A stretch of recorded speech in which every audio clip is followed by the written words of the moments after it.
Can you hear the angels singing? Today we're at Pier 17. You want to see? Hold on. Welcome back to my channel. Today's video is about the illusion of fear and the benefits of shadow work. First things first, fear isn't real. Fear is false evidence appearing real. Danger is real. I'm not telling you to be stupid and just like be, danger is real. Fear is not. Fear is something that we created in our own minds. It doesn't exist. And I feel like fear is the main thing that stops so many people.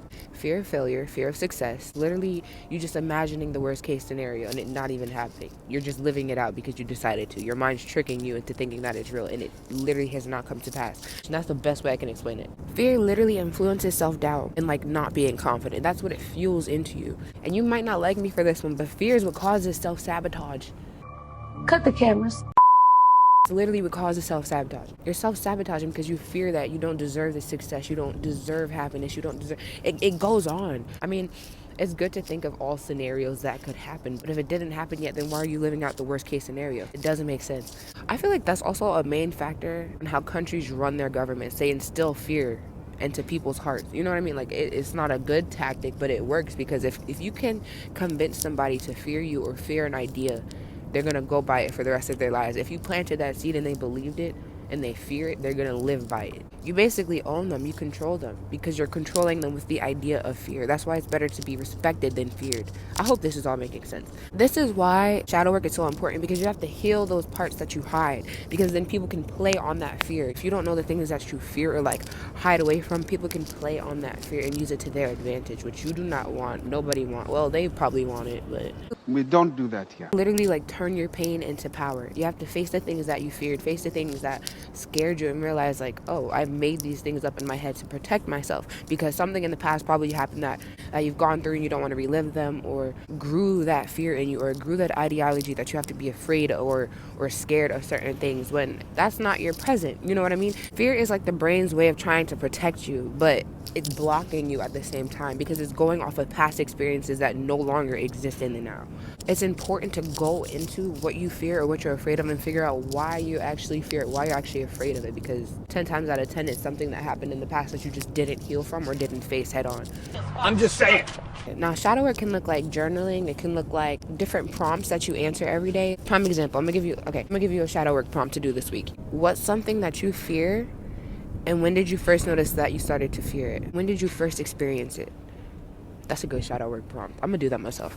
And you would honestly be so surprised how fear shows up in everyday life. Fear of how you're perceived, fear of trying new things, fear of failure, fear of success. Like, it shows up so often, but we don't realize that's the role that it's playing in our daily lives. Anything that you really want to go after, and then you stop because something hits you, like, maybe I shouldn't. 10 times out of 10, that's fear blocking you. That's prime example of how it shows up in everyday life. It happens often. That's why you have to like clock it immediately as it happens, so that seed doesn't grow in your mind. Because like I said, fear isn't real, danger is, but fear can become dangerous if you believe it. Fear can easily turn into self-doubt, lack of confidence, lack of joy, like easily snowball into these other things if you're not checking why it's there or where it's coming from. It's a daily occurrence that you have to fight. So you literally have to do the shadow work necessary to turn your pain into power. I know shadow work sounds a little like, what is that? Like scary? But shadow work in simplest terms is just healing the things that you hide about yourself. That's the simplest way to put it. It's what you put down in that vault of the subconscious that you don't want to look at. Shadow work. Those childhood traumas that you know happened, but you don't really want to like go back there and check on. Shadow work helps with that.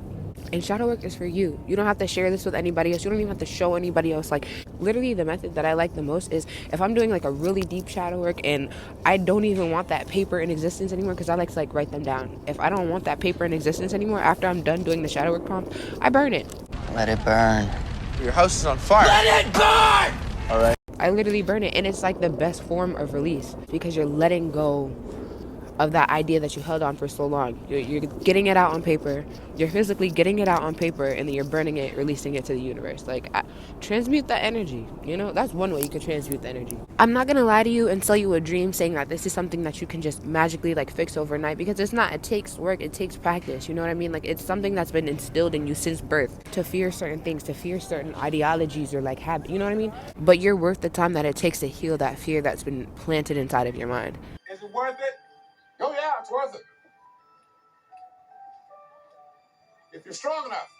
All right, this is gonna sound so silly, but I had a fear of like being good at certain things because I noticed that certain things that were easy for me came a little bit harder to other people, and I didn't want to make them feel bad because it came easier to me and they had to work so hard for it. So I would literally like dull myself down, play myself out because I didn't want them to feel bad because I was good at something, inevitably like dulling my shine and making myself less than what I was because of the fear of losing someone's friendship, or you know what I'm saying, like little things like that is what stops you in life. You can't be scared to be yourself. That I keep preaching this because these are the small things that are going to stop you in life. That's just like another example of how fear can get in your head and stop you from just being yourself, doing what you want. It sounds so silly, but those are the things that can actually stop you if you start believing in them. That's why I said fear can become dangerous. Fear isn't real, danger is, but it can become dangerous if you believe these things, you believe these ideologies, and they become true for you. So this is just a quick reminder to turn your pain into power. Don't let your fear consume you because it's not even real. It's literally not even real. But I'm literally turning red, so I'm gonna get out of here. I didn't think it would be this cold today. And thank you for watching. Don't forget to like, subscribe, and comment. Wait, can you feel that? Can you feel our community growing? Can you feel our community building? Can you feel that? Can you hear the angels singing masterpiece? Every day with you is heavenly.